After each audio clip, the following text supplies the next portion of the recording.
नाज़रीन, अहम ख़बर खां अवांखे आगाह पिया कयूं त सुप्रीम कोर्ट पार्लियामेंट में मंज़ूर थियल review of judgment and order act कलअदम करार ॾेई छॾियो। सुप्रीम कोर्ट एक्ट ख़िलाफ़ दरख़्वास्त ॿुधण जो बि करार ॾेई छॾियो। सुप्रीम कोर्ट फ़ैसिलो जारी कंदे चयो आहे त सुप्रीम कोर्ट रिव्यू एक्ट आइन जे ख़िलाफ़ आहे।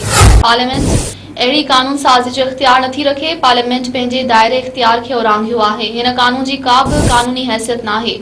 जस्टिस मुनीब अख्तर इज़ाफ़ी नोट बि लिखियो आहे। सुप्रीम कोर्ट केस जूं 6 ॿुधणियूं करण बाद 19 जून ते फ़ैसिलो महफ़ूज़ कयो हो। चीफ जस्टिस उमर अता बंदियाल जी सरबराही में 3 रुकनी बेंच महफ़ूज़ कयल फ़ैसिलो ॿुधायो।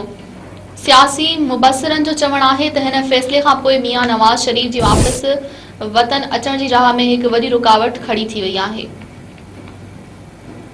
नाज़रीन, अहम ख़बर खां अवांखे हिकु भेरो ॿीहर आगाह पिया कयूं त सुप्रीम कोर्ट पार्लियामेंट में मंज़ूर थियल review of judgment and order act कलअदम करार ॾेई छॾियो।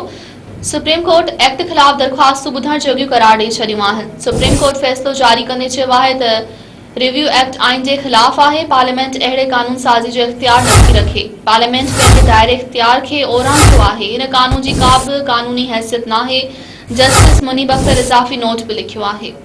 सुप्रीम कोर्ट केस जूं 6 ॿुधणियूं करण बाद 19 जून ते फ़ैसिलो महफ़ूज़ कयो हो। चीफ जस्टिस उमर अता बंदियाल जी सरबराही में 3 रुकनी बेंच महफ़ूज़ कयल फ़ैसिलो ॿुधायो। सियासी मुबसरनि जो चवणु आहे त हिन फ़ैसिले खां पोइ मियां नवाज़ शरीफ़ जी वतन वापसि अचण जी राह में हिकु वॾी रुकावट खड़ी थी वई आहे।